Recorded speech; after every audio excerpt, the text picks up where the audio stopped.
एक तो पन्न शिष्य होता है जो डंडे के समान गुरु के आगे लेट जाता है, साष्टांग प्रणाम करता है। ये पन्न है, मक्खी की तरह। जैसे मक्खी मिठाई पर भी बैठ जाती है और गंदगी पर भी बैठ जाती है। यानी जो कोई आ गया संसार में भी, यदि कोई आ गया वहां पर भी वो शरणागत हो गया, और गुरु आ गए वहां भी शरणागत, भगवान के मंदिर में भी शरणागत। ये प्रपन्न नहीं है, पन्न है। पन्न का मतलब मक्खी के समान। तो अर्जुन कहता मैं पन्न नहीं प्रपन्न शिष्य हूं, एकमात्र आपके ही अनुगत हूं, शरणागत हूं और आपका शिष्य हूं। देखो, सखा नहीं कहा, भगवान नहीं कहा, क्या कहा? मैं आपका शिष्य हूं और आप मेरे गुरु हैं। अब मुझे ज्ञान दीजिए, बताइए शरणागति के महत्व को। मैं लड़ाई करता हूं तो मुझे क्या मिलेगा? ना करने पे तो नरक मिलेगा, करने पर क्या मिलेगा? अगर अर्जुन ये कह देता, ये अर्जुन की बहुत बड़ी चालाकी है, अगर अर्जुन ये कह देता कि महाराज आप मेरे सखा हैं या भगवान हैं, आप थोड़ा ज्ञान दीजिए, तो भगवान क्या कहते? भगवान कहते ज्ञान मैं नहीं दे सकता, ज्ञान तो केवल गुरु ही दे सकता है, इसलिए तुम किसी गुरु जी के पास चले जाओ, ज्ञान लेकर आओ। तो अर्जुन ने यहाँ पर चालाकी की कि मैं कहाँ जाऊंगा गुरु को ढूंढने। तो अर्जुन ने कहा महाराज आप मेरे गुरु, मैं आपका शिष्य, अब आप मुझे ज्ञान दीजिए। अब गुरु भगा नहीं सकता। गुरु, अगर अर्जुन ने गुरु मान लिया भगवान को, तो फिर भगवान की हिम्मत नहीं है कह दे जा जा मैं नहीं दूंगा, ये नहीं कह सकते, क्योंकि गुरु को यह अधिकार नहीं है शिष्य को भगाने का। तो अर्जुन ने कहा कि प्रभु वैसे भी आप तो कृष्णम वंदे जगत गुरु हैं, तो आप मुझे ज्ञान दीजिए, बताइए, और मैं आपका शिष्य हूं। तब भगवान ने लंबा चौड़ा ज्ञान दिया गीता पर। तो अर्जुन कहता है महाराज ठीक है, समझ गया समझ गया समझ गया। क्या समझ गया? अरे महाराज आपके उपदेश को समझ गया, मैं जान गया शरणागति। जान गए शरणागति को? हाँ। अच्छा अर्जुन क्या जाना शरणागति को? तो भगवान ने अर्जुन से 18वें अध्याय में कहा, अर्जुन देख, तू मेरे शरणागत हो जा, समस्त धर्मों को छोड़कर, समस्त कर्मों को छोड़कर मेरे अनुगत हो जा, क्योंकि तू नरक भी नहीं जाना चाहता और स्वर्ग में भी जो तू आनंद ढूंढ रहा है, मांग रहा है, कह रहा है, वो स्वर्ग में भी नहीं है। तू अव्यक्त आनंद चाहता है, ऐसा आनंद जिस पर दुख ना आवे, अशांति ना आवे, तू परम धाम की प्राप्ति चाहता है। तो देख अर्जुन ऐसा कर कि तू मेरे शरणागत हो जा और समस्त धर्मों को, कर्मों को छोड़कर, बुद्धि ना लगा, यानी तू कुछ ना कर।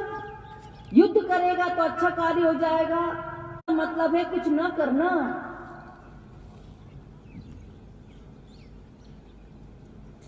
कुछ ना करने का मतलब क्या है, थोड़ा और भी आप लोग डिटेल में समझ लें। देखो, जो हम कर्तापन का अभिमान रखते हैं कि हम भी कुछ करते हैं, क्या करते हैं जी? पूजा पाठ, जप तप व्रत, चारों धाम की मार्चिंग, ये जो हम थोड़ा बहुत अच्छा कार्य कर लेते हैं भगवान के निमित्त, अपने परमार्थ बनाने के निमित्त, तो हमको बड़ा अहंकार हो जाता है क्या जी हमने कुछ किया। ये अहंकार ना रहे। जैसे अजी हम इतनी माला जपते हैं, हमने इतने उपवास किए, हमने इतने तीर्थ किए, हमने इतना दान किया, हमने धर्मशाला बनवाई, हमने प्याऊ बनवा दिया, हमने गौशाला बनवा दी। ये जो हम अपने कर्तापन का अहंकार करते हैं ना कि हम कर रहे हैं, हम जहां अहम आया, अहंकार आया, बस शरणागति समाप्त। भले वो कितना भी सोच ले कि मेरे अंदर प्रभु बैठे हैं, प्रभु तो भाग गए बोरिया बिस्तरा लेकर के, केवल न्यायाधीश बन के बैठे हैं। वो कृपा वाला रूप खत्म कर लिया भगवान ने।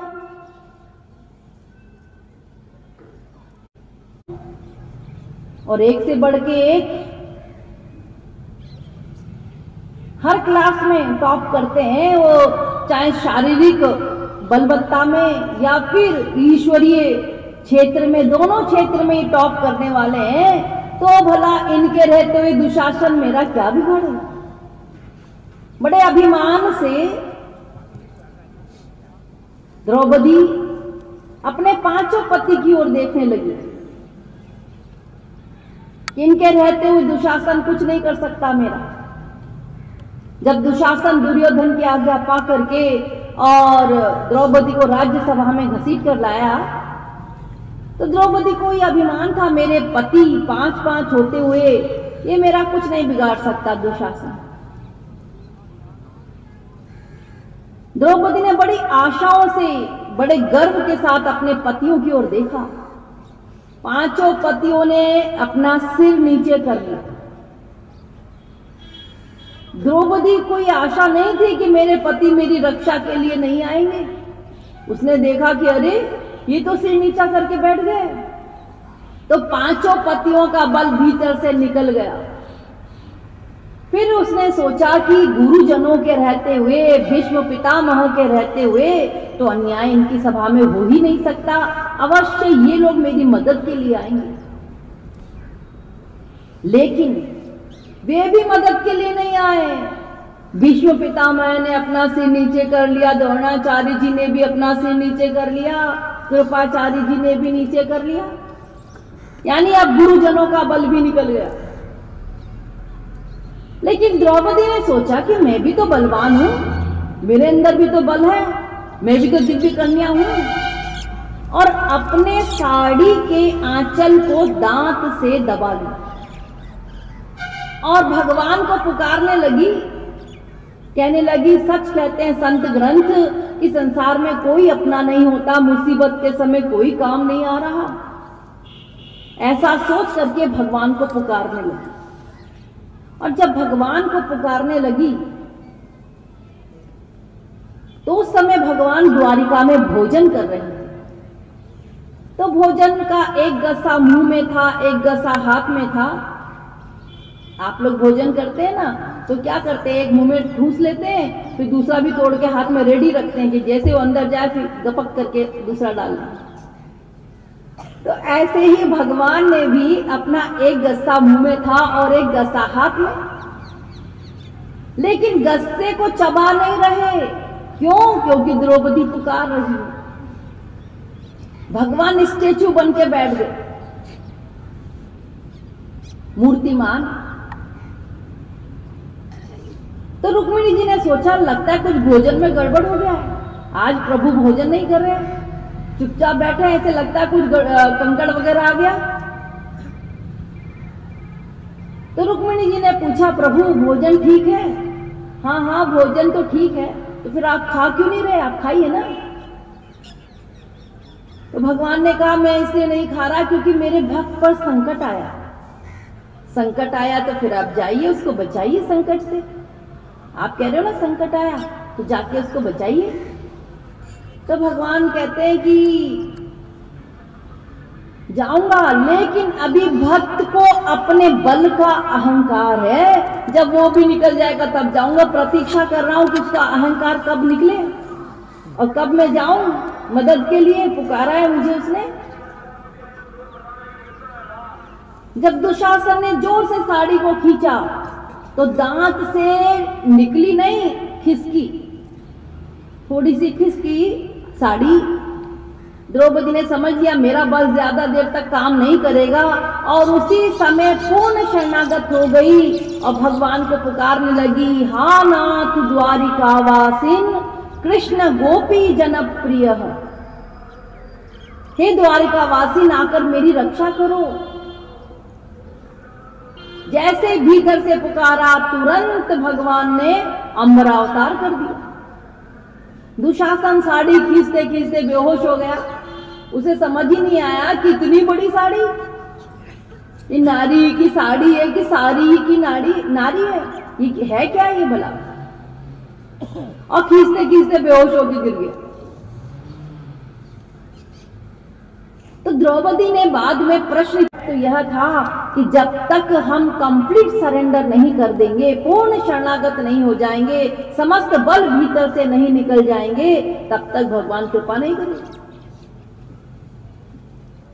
जब लगी गज बल अपन्यो बरत्यो, ने कुसर्यो नहीं काम, निर्बल भय जब नाम पुकार्यो, तो आए आधे नाम। गजराज ने, आप लोगों ने पढ़ा होगा 8वें स्कंद में भागवत में, या सुना होगा, गजराज कितना बलशाली था, अपने बल का बड़ा अहंकार था गजराज को कि मैं कितना बलशाली हूं, समस्त हथनियां मुझे प्यार करती हैं, मेरे बच्चे मुझे प्यार करते हैं। बड़े अहंकार में अपनी फैमिली के साथ घूमा करता था, वन में विहार करता था।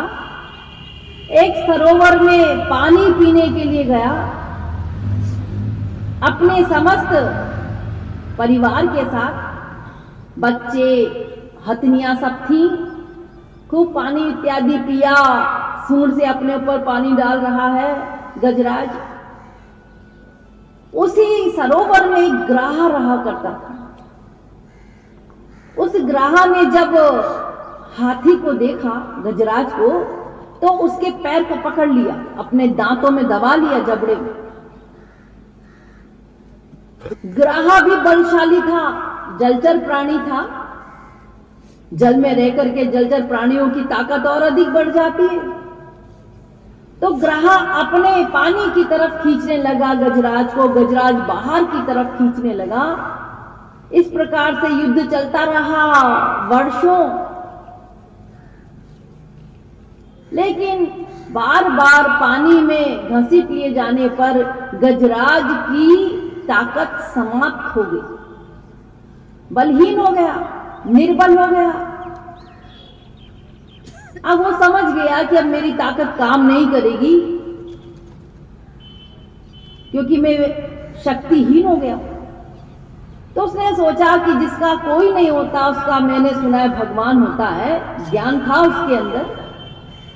तो वो भगवान की स्तुति करने लगा कि अब तो एकमात्र भगवान का ही सहारा है, वही कुछ मेरा उद्धार कर सकते हैं। कुंड में बैठे हुए थे, गजराज ने पुकारा तो दौड़े वहां से। महालक्ष्मी जी ने पूछा, भाई कहां जा रहे हैं? तो देखो, हाथी बोलने में कितना समय लगता है। हाँ बोला और थी बोलने के बीच में ही गजराज का उद्धार कर दिया। भगवान गरुड़ पर बैठ के चक्र लेकर गुस्से में आ रहे, ग्राह का सिर काटने के लिए, फाड़ने के लिए। लेकिन बड़े ही आर्त भाव से जब गजराज पुकारने लगा भगवान को देख करके, तो भगवान ने गरुड़ जी को भी छोड़ दिया और तुरंत दौड़े कि ये तो बड़ी स्लो स्पीड में चल रहा है। उसके पहले ही भगवान दौड़े और ग्राह सहित गजराज को सरोवर से बाहर निकाल लिया और ग्राह का सिर फाड़ दिया। तो देखो, गजराज को जब तक अपना बल था भगवान नहीं आए, लेकिन जब बलहीन हो गया, समस्त शक्ति से रहित हो गया, तो देखो भगवान ने आकर के कृपा की। यानी जब पूर्ण शरणागत हो गया तो भगवान ने कृपा की। तो समस्त बल भीतर से निकल जाए, कोई बल ना रहे उसके सिवा। अभी तो बहुत सारे बल भरे पड़े हमारे अंदर, खुद का बल, पैसे का बल, संसारियों का बल, स्त्री पति बाप बेटों का बल, पड़ोसियों का बल, रिश्तेदारों का बल, कितने सारे भीतर अपने अंदर बल भरे पड़े हैं। ये काम नहीं आएगा तो ये आएगा, ये नहीं आएगा तो ये आएगा, लेकिन हम भगवान की आशा नहीं करते। हम ये नहीं सोचते कि वो भी हमारे लिए कुछ करेगा, उसको भी तो करने का मौका दीजिए भगवान को, पर उस पर भरोसा ही नहीं है। हमसे बहुत से लोग पूछते हैं, भाई यहाँ पे किसने बुलाया आपको? कोई तो होगा, कोई भी नहीं है। मैं किसी के भरोसे जाती ही नहीं हूँ, क्योंकि मुझे पता है सब धोखेबाज है संसार वाले। हाँ, मैं तो अपने आप ही आती हूँ जहां भी जाती हूँ। किसी ने नहीं बुलाया मुझे, और जहां बुलाते हैं वहां जाती भी नहीं। आप कहेंगे ऐसा क्यों? बस ऐसा ही समझ लो, सिर फिरी हूं मैं। हाँ, जहां मन होता है मैं वहीं चल देती। लेकिन मुझे किसी का बल भी नहीं है, मुझे केवल उसका बल है, उस पर ही भरोसा है। मैं तो आशा भी नहीं करती कितने लोग आएंगे कितने नहीं आएंगे। हाँ, इतना पता है कि जहां जाती हूं वहां प्रभु के लोग होंगे ही होंगे, क्योंकि उसके लोगों के बिना तो कोई जगह खाली रहती नहीं है। सब जगह भगवान के लोग बिखरे हुए हैं, वरना ये पृथ्वी कब की पाताल चली जाए। इतने पाप संसार में बढ़ रहे, लेकिन उनके जन जगह जगह पर बिखेर के रखा है भगवान ने, यानी उनके प्रेमी। अब ये नहीं कह सकते कितने हो सकते। तो मेरा तो बस यही काम है कि जो उनके प्रेमी है उनके अंदर और भगवान के प्रति प्रेम भरना। बाकी मेरा कोई यहाँ आने का उद्देश्य नहीं है। हमारा एक ही उद्देश्य है कि भगवान ने जो हमारे ग्रंथों में आदेश दिया है उसी आदेश का वितरण करना, बताना।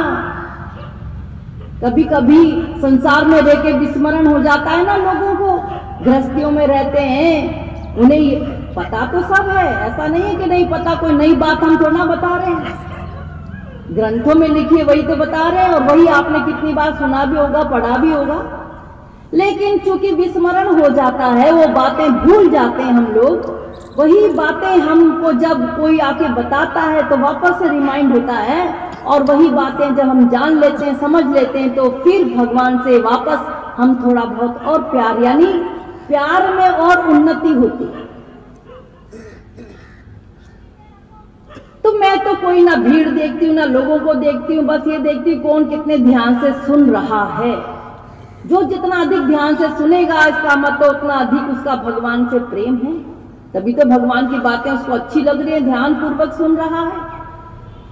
और जिसको नहीं है वो बेचारा अपनी सिर को लेफ्ट राइट घुमा रहा है, कभी इधर कभी उधर कभी उधर, जिसको उतना प्यार है ही नहीं अभी। लेकिन कोई बात नहीं है, कभी ना कभी तो हो ही जाएगा। तो देखो, कोई बल भीतर ना रहे सिवा उसके, एक भरोसो एक बल एक आस विश्वास, केवल उसका ही विश्वास, उसकी आस रहे। हम तुलसी सबने विश्वास ही तो किया भगवान पर, तभी तो प्राप्त किया। बिना विश्वास के तो भगवान मिलता भी नहीं है। अरे संसार में भी आप विश्वास करते हैं स्त्री पति बाप बेटे पर, कितना अटूट विश्वास है, भले वो दिन रात धोखा दें तब भी विश्वास है। हाँ, और भगवान तो कभी धोखा देना जानता ही नहीं है बेचारा। झूठे ही यदि कोई उसको पुकारे तो उसके कान खड़े हो जाते हैं कि लगता है अभी मेरे को दिल से पुकारे। हाँ, अरे द्रौपदी ने देखो कितने अपने शरीर के लिए भगवान को पुकारा कि आओ प्रभु मेरी रक्षा करो, और भगवान कह रहे हैं कि मैं द्रौपदी का ऋणी हो गया। क्यों? क्योंकि उसने मुझे पुकारा, मुझे याद किया, इसी बात से ऋणी हो गए। भगवान कहते हैं मैं इसका ऋण कैसे चुकाऊं, कैसे इसका ऋण मैं बदला इसको चुकाऊं, मैं तो इसका ऋणी बन गया, किसी प्रकार से इसका बदला नहीं चुका सकता। जबकि द्रौपदी ने तो खुद के लिए पुकारा था भगवान को, और भगवान कहते हैं मुझे ऋणी बना दिया इसने। ऐसे हैं भगवान, इतने दयालु, इतने कृपा निधान। लेकिन हमें ऐसे भगवान पर ऐसे दयावान पर विश्वास नहीं। डाउट में रहते, पता नहीं करेंगे कि नहीं करेंगे। संसार वालों पे तो पूर्ण विश्वास है, तो अभी हमारी शरणागति नहीं है भगवान के प्रति। तो भगवान कहते हैं कोई, भगवान का जो नियम है वही बता रही हूं। भगवान कहते हैं कोई आशा, कोई विश्वास ना हो सिवा मेरे अलावा किसी पर विश्वास ना हो, उस पर मैं कृपा करता हूं, वो मेरे शरणागत है। आप कहेंगे अर्जुन को तो था जी पूरा भगवान पर, अरे कहां था? यदि होता तो फिर वो गणित नहीं लगाता जो लगाई थी कि मेरे भाई बंधु मारे जाएंगे, स्त्रियां विधवा हो जाएंगी। अरे सब कुछ भगवान पे छोड़ देना, उनके आदेशों का पालन कर। तो कोई विश्वास किसी पर संसार में ना हो, उस पर हो, इसका नाम है शरणागति। उसको कहते हैं शरणागति। तो ये शरणागति अभी हमारे अंदर नहीं, हम शरणागत नहीं हुए अभी। तो भगवान कहते हैं तू कुछ ना कर तो मैं तेरा सब कुछ करूंगा। कुछ ना करने का मतलब ना अच्छा करो ना बुरा करो, ना धर्म करो ना अधर्म करो, अपनी मन बुद्धि को भगवान में जोड़ दो, यानी उन्हें अपना सब कुछ मान करके उनके अनुसार कार्य करें, उसका नाम है शरणागति। नहीं समझे? चलो ठीक है। देखो हम लोग अगर मंदिर भी जाते हैं तो क्या करते हैं? मंदिर तीर्थ कहीं भी जाते हैं, वृंदावन गए, चलो मान लीजिए राम की मूर्ति है,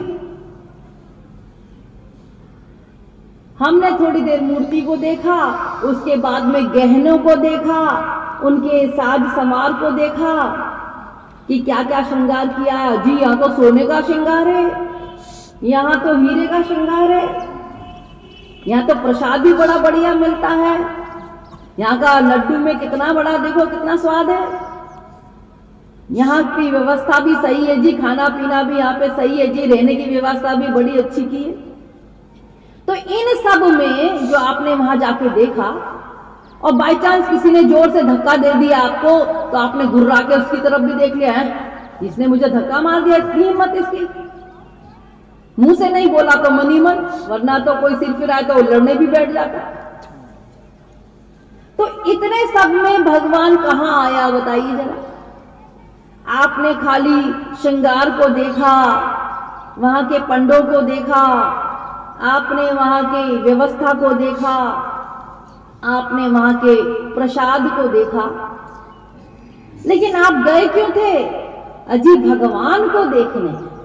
तो भगवान को देखा आपने? हाँ जी देखा ना, वो देखा क्या क्या श्रृंगार लगाया। और ये श्रृंगार तो हमारी आर्टिफिशियल चीजें हैं, ये तो माइक चीजें हैं। आपने जब भगवान को देखने गए थे तो आपको भगवान को ही देखना चाहिए था, भगवान का ही रूप का दर्शन करना चाहिए था। आपने तो वहां जाके पता नहीं क्या क्या देख लिया। बहुत से लोग तो धाम पे तीर्थ में जाके फिर वहां की बुराइयां भी करते। अजी हम वहां गए थे, वहां की पंडे ने हमको बड़ा ठग लिया। तो आप गए क्यों थे? अजी भगवान के दर्शन करने, तो उन्हीं के दर्शन करके आना चाहिए था, ये पंडे के दर्शन करके क्यों आ गए? अजी क्या करें जी, वो हमारे पीछे पड़ गया। अरे पीछे पड़ गया मान लिया तो उसको नमस्कार कर देते, भाई नमस्कार हमको दर्शन करना है। अजी ऐसे कैसे जी, फिर हमको वो पीछे पड़ गया देना पड़ा जी। तो दे दिया तो गा क्यों रहे हो? दे दिया तो दे दिया, कोई बात नहीं, क्या पता वो भगवान का ही रूप हो, वही तुम्हारी परीक्षा ले रहा हो। अजी ऐसे कैसे जी भगवान परीक्षा लेता है जी हमारी? हाँ हम वहां की बुराइयां करते हैं जी, गंदगी बहुत है जी वहां पर, तो गंदगी बहुत है। तो जब आपने देख ली वहां पे गंदगी है, एक झाड़ू खरीदते, झाड़ू लगाते वहां पर, तो तुम्हारे भीतर की भी गंदगी साफ कर देता भगवान। हाँ उतना तो नहीं किया, लेकिन हम वहां जाकर के भी वो फालतू की चीजें देख करके आ गए अपना। और फिर क्या कहते हैं, जी हम तो देख कर आ गए जी, वहां भी देख कर आए, वहां भी देख के आए, तिरुपति बालाजी भी गए, सब धाम हम घूम के आ गए, देख कर आ गए, तीर्थ कर आ गए। तीर्थ करने का मतलब जानते हैं क्या होता है? तीर्थ करने का मतलब होता है कि हमारा मन भगवान से जुड़ जाए, उसको कहते तीर्थ करना। वो किया आपने, आपका मन जुड़ा, आपका प्यार और अधिक बढ़ा भगवान से। हजी वो प्यार तो नहीं बढ़ा, तो फिर आप क्या देखने गए थे? कोई मिठाई की दुकान पर जाए और खाली हलवाई को देखकर आ जाए तो क्या उसका मुंह मीठा हो जाएगा? नहीं जी, वो हलवाई को देख के आ जाए, इतना मोटा था, इतना पतला था, ऐसा था, वैसा था। अरे तुमको मिठाई की दुकान पे गए तो मिठाई को खाना पड़ेगा, तब ये समझा जाएगा आप मिठाई खरीदने या लेने गए थे। तो जब आप भगवान को लेने गए थे तो भगवान को ही लेके आना चाहिए था ना दिल में, वो हमने लिया नहीं। हमने क्या किया? बाहर की चीजों को देखा, और बाहर की चीजों को देख करके हमने वहां क्या निर्णय लिया। और आजकल तो क्या तीर्थ करने जाते हैं, पिकनिक मनाने जाते हैं, ढेर सारे यार दोस्त सब मिल के जाते हैं और कहते हैं चलो जी चलो तीर्थ करने चलते, साथ में अपना मोबाइल भी ले जाते हैं। हाँ भाई, सबसे बातें जो करेंगे वहां जाकर के, अपने घर की याद आएगी तो क्या करेंगे? यानी पूरा संसार लेके जाते हैं, वही उससे ज्यादा लेके आ जाते हैं संसार की। तो ये तो मन का समर्पण करना होगा, मन को लगाना होगा, क्योंकि प्रमुख कर्ता मन ही है। भगवान मन के आइडियाज को नोट करता है, शरीर के इंद्रियों के कार्य को नहीं। इंद्रियां तो मन के अनुसार कार्य करती हैं। जैसे आप लोग यहां बैठे हैं, लेकिन कितनी बार ऐसा होता है कि आप बैठे तो यहां हैं, लेकिन जब यहाँ पे कुछ बताया जाता है तो आप लोग को सुनाई नहीं देता। क्या मतलब? मतलब ये कि आपका मन यहाँ से भाग जाता है। आपकी बॉडी तो यहाँ है, कान भी यहाँ है, लेकिन आपका मन माइनस है। उतनी देर तक यहाँ जो बातें बताई जाएगी वो आपके अंदर नहीं जाएगी। आप बहरे नहीं है, कान तो है आपके सही सही, लेकिन मन नहीं है, मन कहीं गया हुआ है बाहर घूमने, तो आपकी भले ही बॉडी यहाँ है लेकिन आपको सुनाई नहीं देगा वो चीज, वो समझ में नहीं आएगा आपको। और कितनी बार ऐसा होता है, अगर कोई हंसने की बात बता दूं तो जो सुन रहा है ध्यान से वो तो बेचारा हंसता है, जो इधर उधर है बेचारा वैसे बैठा है जैसे मार के बिठा दिया हो। क्यों? क्योंकि उसका मन यहां से माइनस है। तो मन के बिना इंद्रियां कार्य नहीं कर सकती। ध्यान दीजिए, मन के बिना हमारी कोई इंद्रिय कार्य नहीं कर सकती। लेकिन इंद्रियां, अगर मन हमारा नहीं है तो हमारी इंद्रियां ना सुन सकती है, ना देख सकती है, ना बोल सकती है। लेकिन मन अगर है तब ही हमारी इंद्रियां कार्य करती है।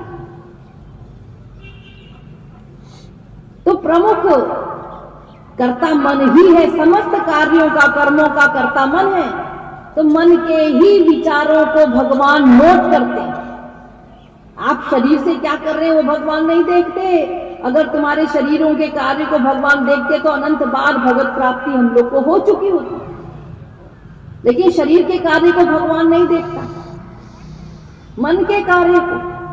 बहुत से बाबाओं के पास हम लोग जाते हैं, आप लोग भी गए होंगे, तो बाबा जी से पूछते होंगे आप लोग, बाबा जी क्या करना है बताइए, कुछ उपदेश दीजिए, ज्ञान दीजिए। वो कहते हैं बेटा मंत्र का जाप कर ले। अच्छा, कौन से मंत्र का जाप करूं? बेटा देख ऐसा है, कह दिया कर सोने से पहले श्री कृष्ण शरणम मम रामार्पणमस्तु, श्री कृष्णार्पणमस्तु। तो बाबा जी इससे मेरा काम बन जाएगा? हाँ बेटा तेरा काम बन जाएगा। अब बेचारे भोले भाले लोग वो कहते हैं ठीक है भाई, गुरुजी ने बताया है, बाबा जी ने बताया, अब ये कर लेंगे, इससे हमारा काम बन जाएगा। वो अपना मंत्रों का जाप कर रहा है। और बाबा जी कब करना है? बेटा सोने से पहले कर लिया कर, और उठता है उसके बाद कर लिया कर। अब किए जा रहे मंत्रों का जाप, इसका मतलब क्या होता है? हे श्री कृष्ण आपको नमस्कार है, हे श्री राम आपको नमस्कार है, आपको सब कुछ अर्पित है, यही तो मतलब है। और क्या मतलब है? भीतर से तो कोई नमस्कार नहीं किया, भीतर से तो कोई उसको सब कुछ समर्पित नहीं किया, खाली वाणी से बोल दिया। तो शब्दों को बोलने से तो संसार वाले खुश होते हैं, भगवान नहीं होता, क्योंकि संसार वाले अंतर्यामी नहीं है ना, वो नहीं जानते आप अंदर क्या सोच रहे हो, बाहर क्या है।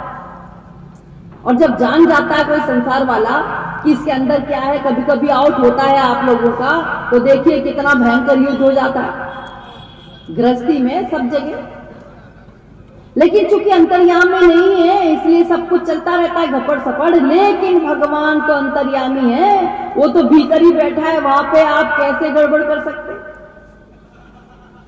आप खाली वाणी से बोलते हैं कि हम आपकी शरण में हैं, तो भगवान नहीं सुनता, वो कहता है अच्छा अच्छा तुम एक्टिंग करते हो, डबल एक्टिंग करता है आपके साथ। हाँ, तो हम खाली वाणी से बोलते हैं कि हम आपकी शरण में हैं, तो वाणी से बोले हुए शब्दों को ईश्वरी राज्य में कोई महत्व नहीं है। The soul is not to be satisfied with the multitude of words, but a holy life is a continual feast. The kingdom of God is not in words. हम अपने दिव्य आत्मा को प्रसन्न नहीं कर सकते शब्दों से, तो भला भगवान कैसे प्रसन्न होंगे हमारे शब्दों से? हम शब्दों से, खाली कोरे शब्दों से यदि भगवान को प्रसन्न करना चाहें, भगवान प्रसन्न नहीं हो सकता, हमारी आत्मा संतुष्ट नहीं हो सकती, सेटिस्फाइड नहीं हो सकती। तो देखो शब्दों से बड़े बड़े वाक्य बोलते हैं। कोई बाबा जी आ जाए तो हम क्या कहते हैं? बाबा जी हाँ हमारे घर पधारिए, क्यों? पवित्र कर दीजिए। अरे पवित्र क्या करें, तुम खुद सफाई कर लो, पवित्र हो जाएगा। अरे नहीं नहीं बाबा जी आपके चरण पड़ जाए। बाबा जी गए अपने 2-4 शिष्यों के साथ, बाबा जी ने पूछा ये घर किसका है? बाबा जी आपका ही है। अब बाबा जी थे महापुरुष, वास्तविक भगवत प्रेमी। बाबा जी ने कहा अच्छा ये जो सामान रखा है इसमें ये किसका है? बाबा जी ये भी आप ही का। अच्छा 2-4 बच्चे खेल रहे हैं, ये किसके हैं? बाबा जी ये भी आप ही के हैं। बाबा जी ने कहा धोखा देने के लिए मैं ही मिला था क्या? तो बाबा जी ने कहा अच्छा ऐसा है कि तू कह रहा है कि सब मेरा है, तो ऐसा है बेटा, अपने शिष्य से कहते हैं बेटा ऐसा कर एक ट्रक मंगा। तो गृहस्थी क्या कहेगा? आप लोग क्या कहेंगे? अरे बाबा जी ट्रक क्यों? अरे भाई ये सारा सामान तो तू कह रहा है हमारा है, तो तेरे घर में क्यों पड़ा है? इस सारे सामान को हम अपने आश्रम में ले जाएंगे, तो जा बेटा तू ट्रक ले आ। तब आप क्या कहेंगे? अरे बाबा जी ऐसा ना करना, है तो आपका ही सामान, ऐसा हम सबको बोलते हैं इसलिए आपको भी बोल दिया, है तो आपका ही सामान, लेकिन एक सामान को भी हाथ मत लगाना, छूना मना है। ऐसे हम लोग भगवान के प्रति भी शरणागति करते, ऐसे शरणागत हम लोग। बाबा जी ने कहा चलो कोई बात नहीं हम सामान नहीं लेंगे, चल बच्चे तो दे दे, 3-4 बच्चे, एक बच्चा ही दे दिए। तो आप क्या कहेंगे? अरे बाबा जी आपकी नियत तो बहुत खराब है, हाँ हमारे संतान को ले जाना चाहते हैं। तो बेटा तूने ही तो कहा था कि आपके ही हैं, तो जब मेरे हैं तो मेरे साथ जाएंगे, तेरे यहाँ क्या करेंगे? तो हम लोग इस प्रकार की शरणागति भगवान के प्रति भी करते हैं। संसार को तो ठगते ही हैं इसी प्रकार से बोल बोल के, लेकिन भगवान से भी हम इसी प्रकार के वाक्य कहते हैं, त्वमेव माता च पिता त्वमेव, त्वमेव बंधु च सखा त्वमेव। पर इसका अर्थ नहीं जानते। आप कहेंगे नहीं जी हम तो जानते हैं। अच्छा बताइए क्या? तो आप कहेंगे हे भगवान तू ही मेरी माता है, तू ही मेरा पिता है, तू ही मेरा सब कुछ है। पर सच बताना क्या भीतर से हम मानते हैं? अगर वो ही हमारी माता है तो हमें वो माता ना, यानी भगवान ही हमारी माता है, दूसरा कोई नहीं। कुछ और बोलते हैं, घर जाके कुछ और करते हैं। हाँ, तो ये सबसे भगवान को हम उल्लू नहीं बना सकते, भगवान को हम धोखा नहीं दे सकते, क्योंकि वो इधर ही बैठा है, बाहर नहीं है, वो यहीं बैठा है, यही बैठ के सब नोट कर रहा है हमारी बातों को, हम क्या सोच रहे हैं, क्या हमारा चिंतन चल रहा है, वाणी से क्या बोल रहे हैं वो नहीं, भीतर क्या सोच रहे हैं वो भगवान नोट करता है। तुम्हारे शरीर के कार्य को भगवान नोट नहीं करता। आप कितनी बार मंदिर गए, भगवान ने नोट नहीं किया। आपने कितना उपवास किया, भगवान ने नोट नहीं किया। आपने कितना दान किया, भगवान ने नोट नहीं किया। आपकी मंशा क्या थी? मंदिर गए तब आपकी मंशा क्या थी?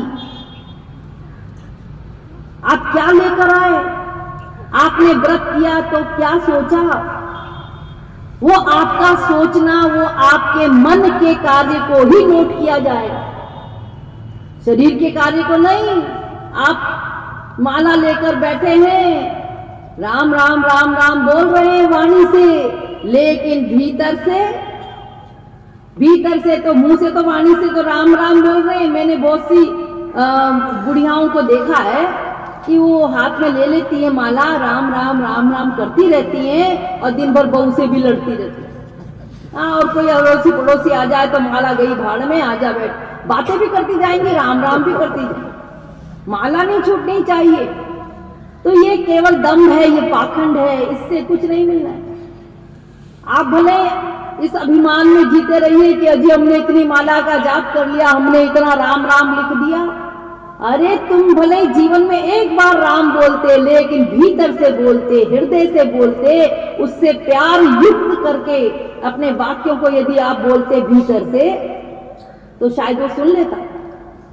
एक सेठ जी थे, कभी भगवान का नाम नहीं लेते थे, तो उनकी स्त्री बड़ी परेशान कि मेरा पति कभी भगवान का नाम नहीं लेता, कितना नास्तिक है मेरा पति।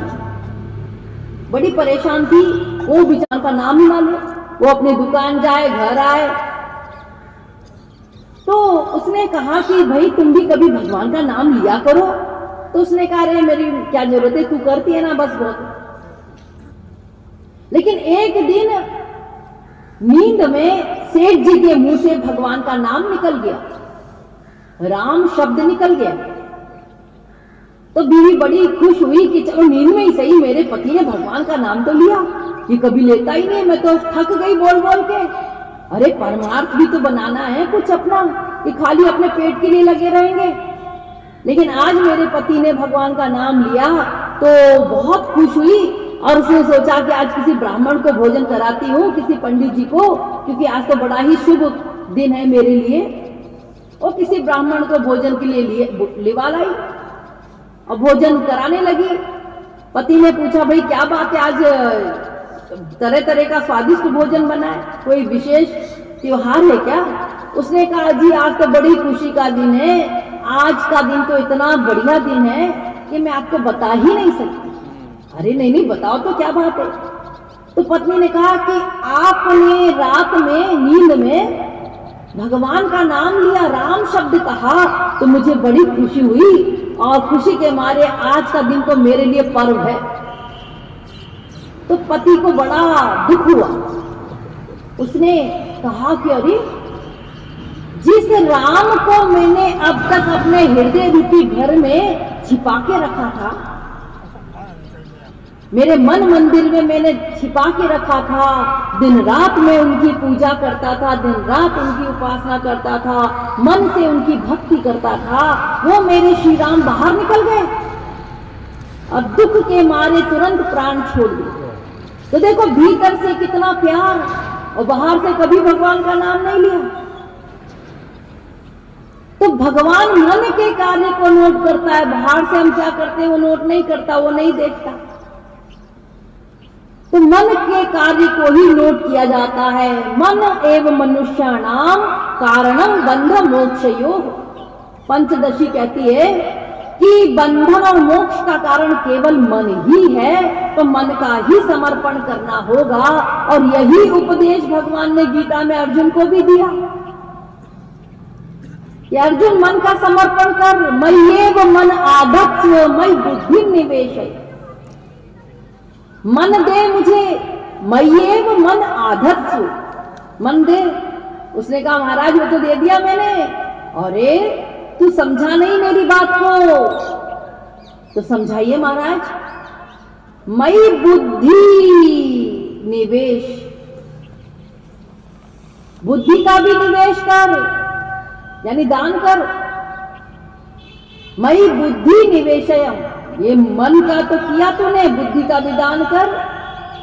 मन बुद्धि के समर्पण का नाम ही शरणागति है। यही पाठ पढ़ाने के लिए भगवान ने गीता का लेक्चर दिया, 700 श्लोक अर्जुन को समझाए, बताया और कहा कि मन बुद्धि दोनों के समर्पण का नाम शरणागति है। और तूने बुद्धि अपने पास रख ली, खाली मन दे दिया और सोचा कि चलो मन दे दिया तो क्या हुआ, बुद्धि को तो अपने पास रख लेते। अरे ये बुद्धि देवी तो गड़बड़ करती है साहब। हाँ, हम देखो भगवान के मंदिर में भी जाते हैं तो बुद्धि कितनी लगती है। कहीं भी जाते हैं, कहीं भी कोई भी कार्य करते हैं, गुरु ने कोई आदेश दे दिया, वहां भी बुद्धि लगती है। शरणागति मानी जाएगी, तो वो शरणागति अभी हमारी है नहीं। मन बुद्धि दोनों का समर्पण करना होगा, गीता में आदेश दिया। और यही आदेश भगवान ने गीता में अर्जुन से कहा कि तस्मात् सर्वेषु कालेषु माम अनुस्मर युद्ध च। अर्जुन तू मन मुझ में रख करके युद्ध कर, एक बार नहीं, तस्मात् सर्वेषु कालेषु, सदा के लिए मन मुझ में रख करके और युद्ध कर। एक क्षण को भी मुझसे अलग ना हो तेरा मन, तो उससे क्या होगा, क्योंकि तेरा मन मुझ में है और तू युद्ध कर रहा है, तो तेरे कर्मों का फल तुझे नहीं मिलेगा, क्योंकि तेरा मन तो मुझ में है। जैसे संसार में गाड़ी, कार होती है ना, कार, उसको चलाता है कोई ड्राइवर। कार अपने आप नहीं चलती, उसको चलाने वाला कोई ड्राइवर होता है। तो जब ड्राइवर गाड़ी चलाता है और बाय चांस एक्सीडेंट हो जाए, तो देखो कार को कोई दोषी नहीं मानता, वो तो जड़ है, वो क्या अपने आप चल ही नहीं सकती। ड्राइवर का दोष माना जाता है, मुकदमा ड्राइवर पर चलता है, कार पर नहीं चलता। तो ऐसे ही शरीर कार है और ड्राइवर कौन है, ये मन जो कार्य करता है। तो मन कार्य करता है, इसलिए मन का समर्पण कर दो, तो कार क्या करेगी। कार जो शरीर है उसके कार्य का कोई महत्व नहीं है, मन के ही कार्य का महत्व है। तो मन को समर्पित करना होगा, भगवान में लगाना होगा। यही आदेश भगवान ने गीता में इतना लंबा चौड़ा लेक्चर देके दिया कि मन मुझ में लगा दे और कार्य कर संसार के। तेरे कर्मों को मैं नहीं देखता, वो संसार वाले देखते हैं, और मैं तो केवल तेरे मन के कार्य को देखता हूं। तो जब तूने मन मुझ में लगा दिया तो वो कार्य तेरा नहीं हुआ, फिर वो कार्य मेरा हुआ। तो देखो अर्जुन ने कितने मर्डर किए, हजारों खून किए, हत्याएं की, लेकिन भगवान ने अपनी फाइल में क्या लिखा, अर्जुन ने कोई भी मर्डर नहीं किया। इतने मर्डर करने पे तो अर्जुन को नरक जाना चाहिए था, लेकिन भगवान ने लिखा इसने कोई मर्डर नहीं किया, इसका मन तो मुझ में था, ये भला मर्डर कर कैसे सकता था। तो देखो मन बुद्धि के समर्पण का नाम शरणागति है। ये शरणागति हमें करनी है। आप कहेंगे जी मन बुद्धि का समर्पण कैसे करें, अरे बचपन से तो करते आए हैं आप लोग। नाइफ, KNIFE, नाइफ, तो बच्चा कहता है इसमें N क्यों आया, इसमें NIFE आना चाहिए, K क्यों आ गया। तो टीचर कहती है बेटा तुमको ऐसा ही लिखना पड़ेगा, क्योंकि K साइलेंट है, बोला नहीं जाता, लिखा जाता, इसलिए तुम इसको लिखिए। और कहता नहीं मैं तो NIFE लिखूंगा। तो टीचर क्या कहती है कि फिर हम तुमको 0 मार्क्स देंगे, हम तुमको नहीं पढ़ा सकते क्योंकि तुम तो खोपड़ी लगाते हो। हम जैसा बता रहे हैं वैसा तुम लिखो, तब तुम पास होगे। तो देखो, बच्चा जब टीचर की बात मान लेता है, उसके अनुसार कार्य करता है, तो पास हो जाता है, आगे बढ़ जाता है। लेकिन जो बच्चा खोपड़ी लगाता रहे, तो फिर टीचर भी हाथ जोड़ लेता है कि मैं तुझे नहीं पढ़ा सकता, बहुत खोपड़ी लगती है, वो नहीं पढ़ा सकता। उसी प्रकार से जब हम बीमार हो जाते हैं, डॉक्टर के पास जाते हैं, पहले तो अपना खुद ही इलाज करते रहते हैं, जब लगता है आप ठीक नहीं होंगे तो डॉक्टर के पास जाते हैं। डॉक्टर साहब बहुत बीमार हैं, कुछ दवा गोली दीजिए। डॉक्टर कहता है ठीक है। डॉक्टर ने तुम्हारा रोग पूछा और उसके बाद में आपको लिखकर दे दिया कि ये पीने की दवा है, इसे पी लेना, और ये खाने की दवा है, 3 टाइम खा लेना, और जो पीने की दवा है 1 चम्मच आधे गिलास पानी में घोल के पीनी। तो कोई कहे अजी 1 गिलास में 1 चम्मच, अजी ये तो आधी बोतल तो पीना चाहिए, मेरा 100 किलो का वजन है, ये 1 चम्मच से मेरा क्या होगा, मैं तो भाई आधी बोतल पीऊंगा घर जाकर के 1 लोटे पानी में। डॉक्टर कहेगा भाई डॉक्टर मैं हूं, तुम नहीं हो, जो मैंने जितना तुमको बताया है केवल उतना ही लेना, उससे ज्यादा ना लेना। वो कहेगा नहीं जी हम तो इतना ही लेंगे। तो डॉक्टर क्या कहेगा कि भाई ऐसा है कि तुम पहले अपना जाकर के आगरा या रांची कहीं भी पहले अपना मेंटल इलाज कराओ, बाद में तुम्हारा फिजिकल इलाज करेगा। तो वो इलाज नहीं करेगा, क्योंकि उसका दिमाग का पहले इलाज होना जरूरी है। क्योंकि अगर उसने आधी बोतल पी ली दवा तो वो तो मारा ही जाएगा, डॉक्टर पे भी केस चल सकता है। तो डॉक्टर कहता है भाई इसका पहले दिमाग का इलाज कराओ। तो संसार में भी हमने शरणागति की है, डॉक्टरों की और टीचरों की, और भी सब जगह जहां जहां हमको जरूरत पड़ी की है, लेकिन खाली भगवान की नहीं की। तो मन बुद्धि दोनों के समर्पण का नाम शरणागति है। दोनों को समर्पित करना होगा, दोनों को भगवान में लगाना होगा। ये दोनों अभी तक हमने भगवान को समर्पित नहीं किया। मन बुद्धि दोनों को हमने संसार में समर्पित किया, तभी हम इतने अशांत दुखी परेशान रहते हैं। क्यों? क्योंकि मन को वहां लगा दिया। भगवान कहता है तुम शरीर को संसार में लगा दो, मन मुझे दे दो। हमने उल्टा कर दिया, हमने मन संसार को दे दिया, शरीर भगवान को दे दिया। शरीर से पूजा पाठ जप तप व्रत सब कर रहे हैं और इसलिए कोई फल नहीं मिल रहा। उतनी अशांति दुखी परेशान है हम।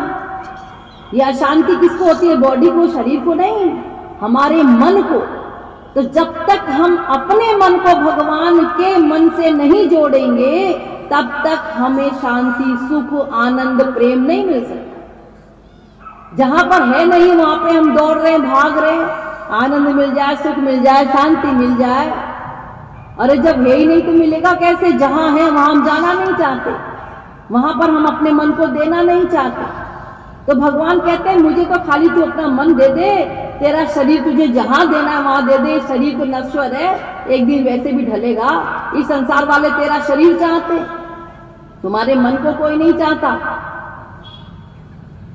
आप किसी से भी पूछ लो क्यों भाई तुम मन को चाहते हो अपने घर में स्त्री पति बाप बेटे से, वो कहेंगे हाँ जी हम तो चाहते हैं कि तुम मन से प्यार करो।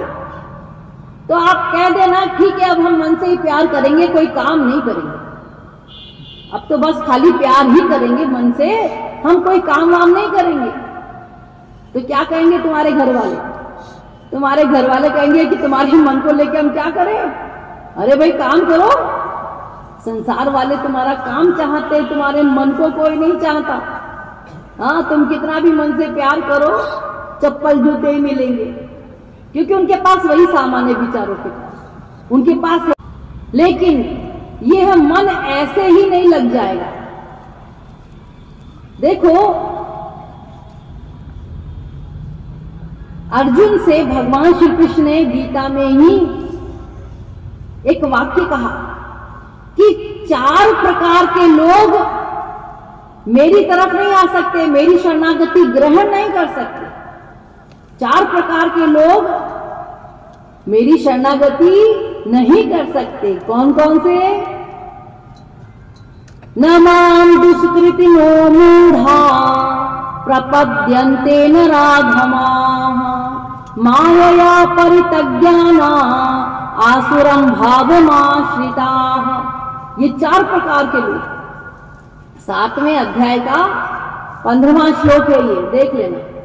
ये 4 प्रकार के लोग मेरी तरफ नहीं चल सकते। कौन? एक मूढ़, मूढ़ का मतलब मूर्ख। एक तो मूढ़ नहीं चल सकता मेरी तरफ। मूर्ख किसको कहते हैं? जो सारे जीवन केवल क्या किया उसने? खूब कमाया, स्त्री पति बाप बेटे का पेट भरा, कुछ अपना पेट भरा, बैंक बैलेंस बनाया, कोठी कार बंगला सब कुछ बनाया, और उसके बाद अपनी पूरी लाइफ चौपट कर दी और मर गए। मरने के बाद कुत्ता बिल्ली गधा इत्यादि बन गए, अनेक प्रकार के कष्ट भोग रहे।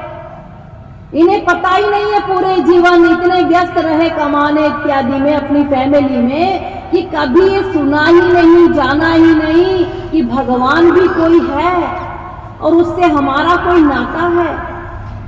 उसके शरणागत होना होगा, उससे प्रेम करना होगा, उसकी तरफ चलना होगा, उसको भजना होगा।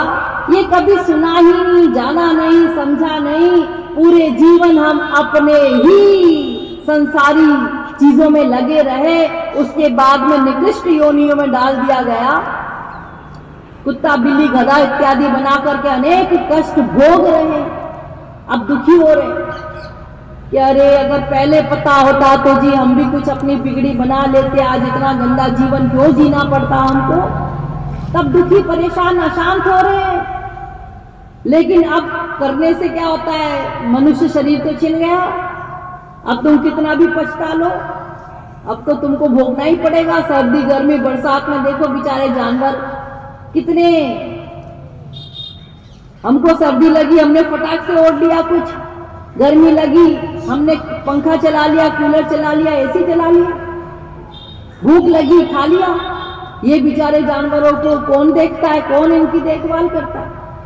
मन में आई तो हमने कुछ टुकड़ा डाल दिया, नहीं आया तो नहीं डाला। भूखे प्यासे घूम रहे, तड़प रहे, मर रहे। कितना अधिक कष्ट। क्या किया सारे जीवन? अपने फैमिली में लगे रहे जी। हमने कभी भगवान का ना कुछ सुना, ना समझा, ना जानने की कोशिश की। ये है मूढ़। और उसके बाद मरने के बाद पछता रहे। तो बुढ़ापे में आप जान लोगे? हाँ जी, भगवान को जान लेंगे, समझ लेंगे, पा लेंगे। क्योंकि अभी तो बहुत सारी ड्यूटीज है। अभी हमने संसार देखा क्या है, क्यों क्या उम्र है तुम्हारी? और जी 25 साल। तो 25 साल के हो गए और अभी कहते हो हमारी उम्र क्या है?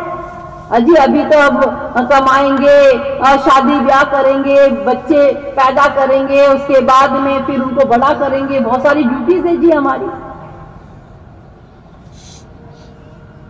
और उसके बाद में अगर ये हुआ कि तुम्हारे को बुढ़ापा आया ही नहीं, तब उसके पहले ही मर गए, तो रोज तो देख रहे हैं दिन रात, बच्चा माँ के पेट से आया नहीं, मर गया। 1 साल का, 10 साल का, 20 साल का, दादाजी जिंदा है, पोता मर गया। कोई ऐसा तो है नहीं कि सबकी एक ही उम्र है, एक ही सर्टिफिकेट भगवान ने बना के भेजा है कि सबको 50 साल तक तो रहना ही है जीवित। ऐसा तो है नहीं। रोज हम देख रहे हैं, कोई कभी जा रहा है, कोई कभी जा रहा है हम लोग की तरफ। लेकिन फिर भी आशा लगा के बैठे, नहीं नहीं हमको तो रहना है जी, हम तो रहेंगे, अभी हम तो ना चले जाएंगे। तो देखो, हम कहते बुढ़ापे में करेंगे, लेकिन बुढ़ापे में आप कैसे कर सकते? बुढ़ापे में तो इतनी आसक्ति, अटैचमेंट बढ़ जाएगा संसार में, स्त्री पति बाप बेटा नाती पोता सब में। उस समय आप भगवान का नाम कैसे जपोगे? और चलो आसक्ति नहीं भी हुई तो शरीर ही रोगों का घर बन जाएगा। अंगम दलितम पलितम मुंडम दशन विहीनम जातम तुंडम वृद्धो याति गृहीत्वा दंडम तदपि न मुंचत्याशा पिंडम भज गोविंदम गोविंदम भज मूढ़ मते। शंकराचार्य जी कहते हैं कि बुढ़ापे में जो ये सोचता है, प्लानिंग करता है कि अजी हम भगवान को प्राप्त कर लेंगे, कैसे कर लोगे? अंगम गलितम, तुम्हारा अंग अंग क्षीण हो जाएगा। पलितम मुंडम, तुम्हारे सिर का जो सिर है ये डगमगाने लग जाएगा और शरीर रोगों का घर बन जाएगा। खड़े नहीं रह पाओगे, लाठी हाथ में आ जाएगी। उस समय तुम भगवान को जपोगे, भगवान से प्यार करोगे, हो ही नहीं सकता, क्योंकि अनेक रोगों का घर तुम्हारा शरीर बन जाएगा। उस समय भला भगवान को कैसे तुम प्राप्त करोगे, कैसे उसको भजोगे? फिर तो हाय दर्द करते रहोगे हरे कृष्ण की जगह पे। तो बुढ़ापे में नहीं कर सकते। और यही उपदेश भागवत में प्रहलाद जी ने असुर बालकों को भी दिया कि जब तक युवा अवस्था है तब तक भगवान को जान लो, प्राप्त कर लो। बुढ़ापे में कर लेंगे ये ना सोचो, ये बहुत बड़ी मूर्खता है।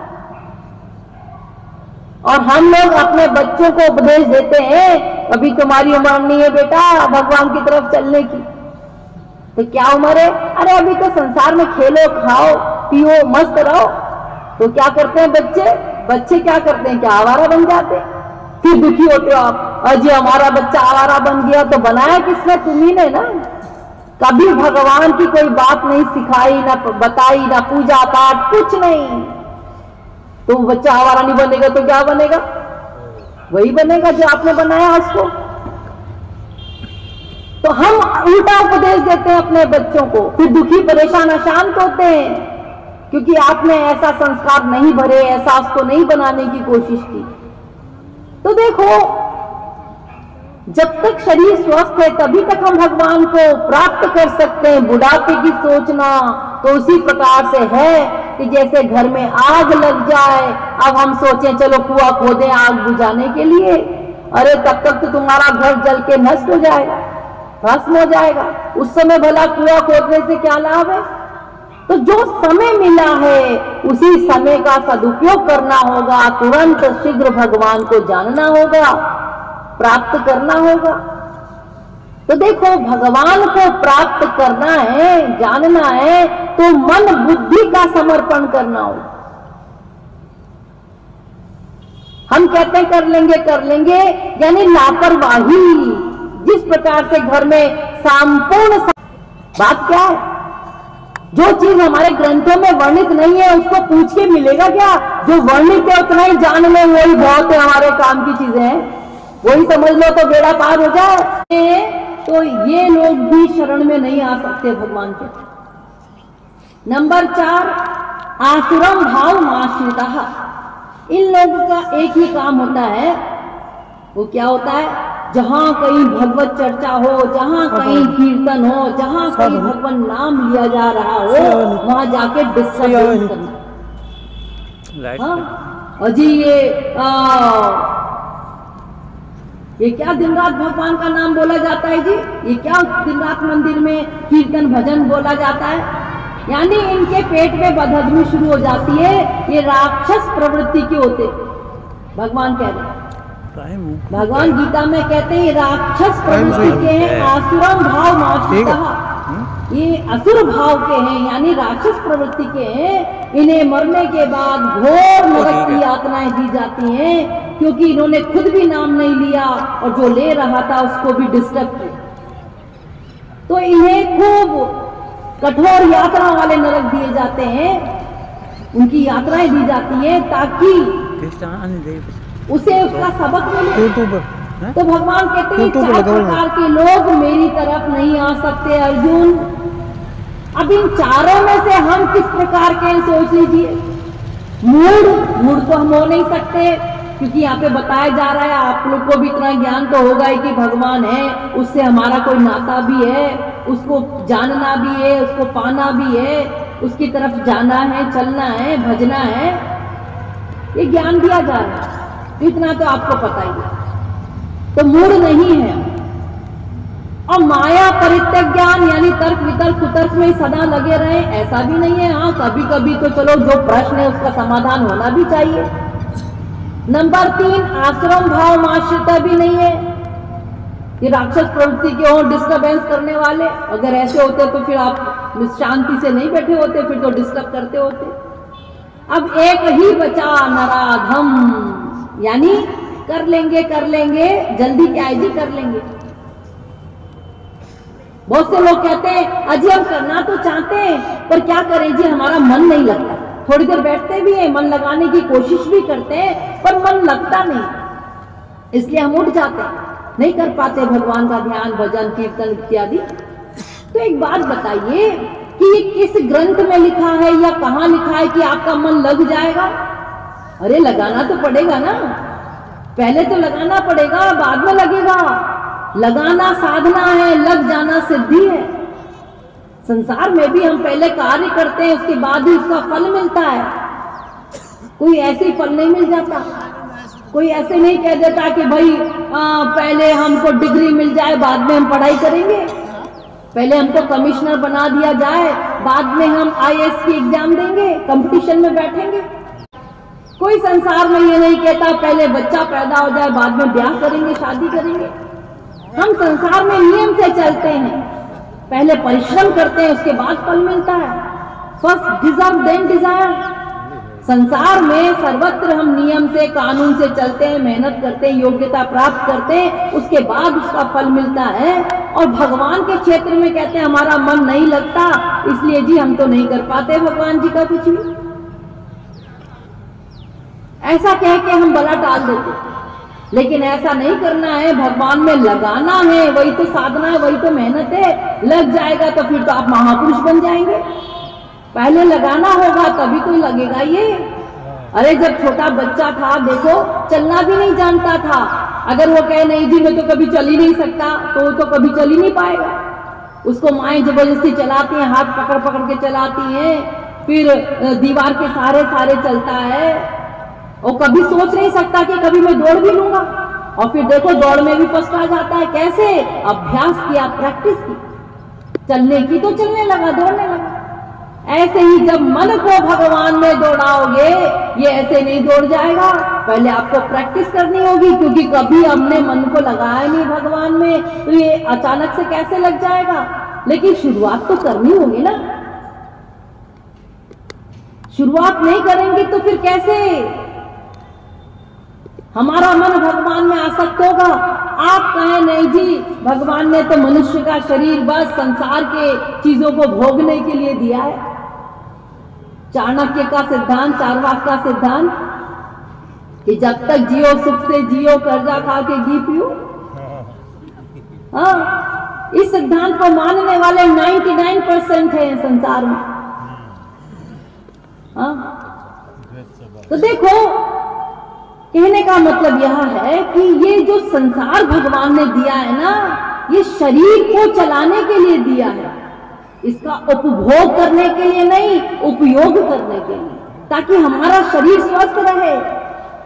और ये जो संसार का जितना भी नाता है, रिश्ता, ये हमारे असली रिश्तेदार नहीं है, ये तो संसार को चलाने के लिए भगवान ने दे दिया है। असली नाता, असली रिश्ता तो भगवान से ही है। तभी तो भगवान इतना उपदेश दे रहे, इतना बता रहे, इतने ग्रंथ तैयार करवा दिए हमारे लिए। वेदों को हम समझ नहीं सकते, तो भगवान ने कहा ठीक है बहुत कठिन है, तुम नहीं समझ पाओगे, तो ठीक है अनेक प्रकार के ग्रंथ तैयार करवा दिए, भागवत, गीता, रामायण, कितने सारे भगवान ने खुद अवेलेबल किए हमारे लिए सरलता से, ताकि समझ जाएं। फिर भी हम नहीं समझे तो तुलसीदास जी के द्वारा कितनी सरल भाषा में, कविता की भाषा में रामायण तैयार करवा दी भगवान ने, ताकि किसी प्रकार से भी हमारी खोपड़ी में बात तो बैठे। और रामायण में भी लिखा है कि शरण में जाना होगा। हर ग्रंथ कह रहा है शरण में जाओ, शरण में जाओ, शरण में जाओ।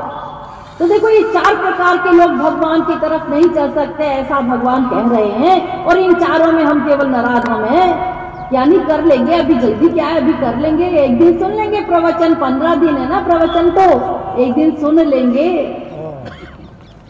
रोज रोज क्या जाना, एक दिन सुन के आ जाएंगे बस हो गया, बहुत है, इतना ही बहुत है।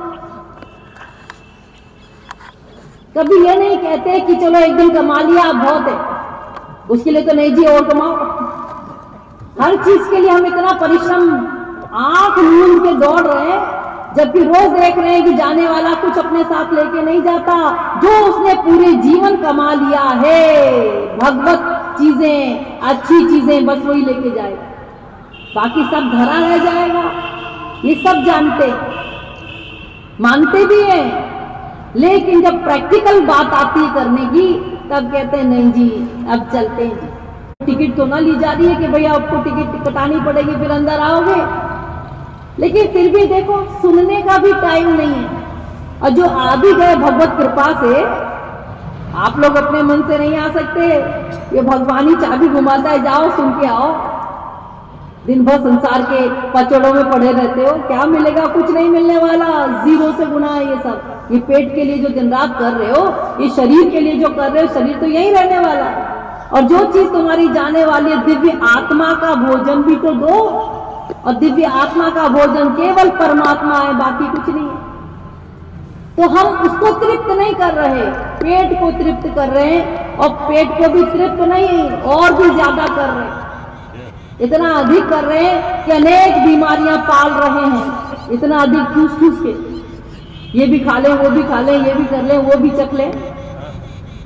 खैर खाइए, उसका कोई यहाँ पर वो नहीं है। भगवान ने तो इसका भी आदेश दिया है गीता में, युक्ताहार विहारस्य युक्त चेष्टस्य कर्मसु, कि आहार भी हमें नियमित संयमित लेना होगा, हर चीज को संयमित करना होगा, तब ये शरीर निरोगी रहेगा। तो देखो हमने इस संसार को हमने क्या कहा, अरे भगवान ने तो बनाया है, हमारे लिए तो बनाया है, बिल्कुल आपके लिए बनाया, लेकिन उपयोग के लिए, उपभोग के लिए नहीं।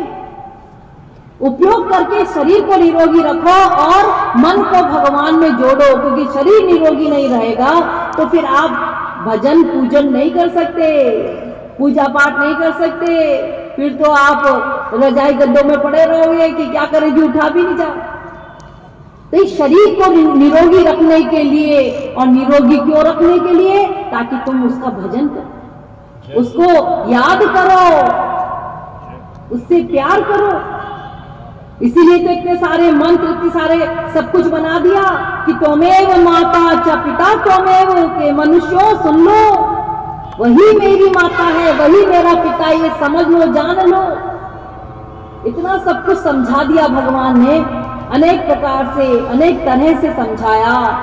फिर भी यदि हम नहीं मानेंगे तो ठीक है, भगवान का दंड विधान है, नरक है, तैयार है, जहां पे हमको अपने कर्मों का फल भोगना होगा। संसार में भी जेल होती है ना, कोई गलत काम करता है तो जेल पहुंचाया जाता है उसको, ऐसे ही नरक भगवान की जेल है, जहां पर जो कुपूत होते हैं, जो आवारा होते हैं, जो भगवान से प्यार नहीं करते, जिस शरीर को पाने के लिए देवता भी तरसते हैं, वो शरीर दे दिया भगवान ने, फिर भी हम लापरवाही करते हैं, तो फिर दंड भोगना ही होगा। फिर आप बच नहीं सकते, हम कोई बच नहीं सकते, वो हमको करना ही होगा। तो देखो इस मन को लगाना होगा, लेकिन ये मन नहीं लगता। अब ये मन लगेगा कैसे भगवान में, ये कैसे लगेगा मन, अब इसकी तरकीब बताई जाएगी, लेकिन अब आज नहीं, कल बताएंगे कि ये मन भगवान में किस प्रकार से लगे। हमने बहुत प्रयास किया मन को लगाने का, लेकिन नहीं लगा। ये क्यों नहीं लगा, उस रीजन को भी जानना होगा, और ये लगेगा कैसे उसको भी समझना होगा। लेकिन वो प्रश्न का उत्तर आज नहीं, कल मिलेगा। अब कुछ देर आप लोग भगवान नाम संकीर्तन कर लीजिए।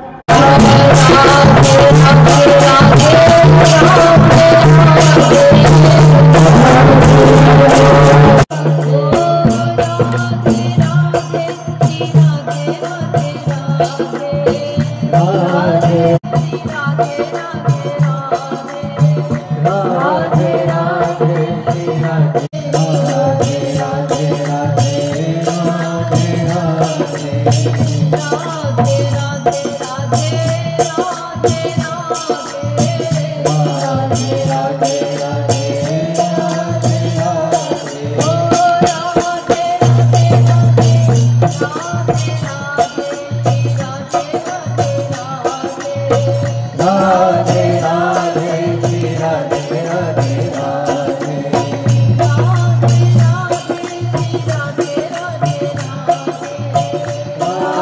राधे श्री राधे राधे राधे राधे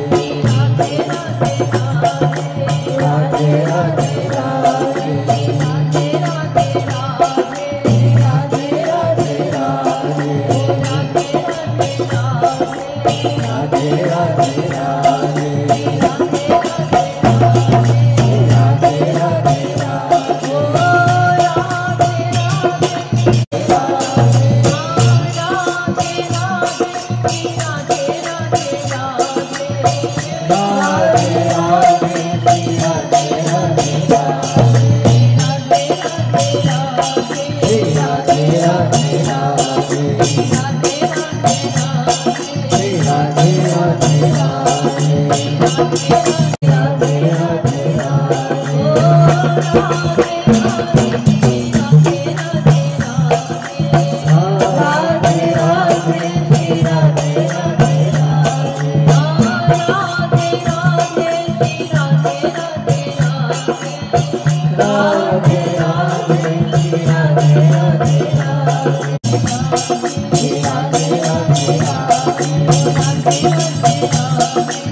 Oh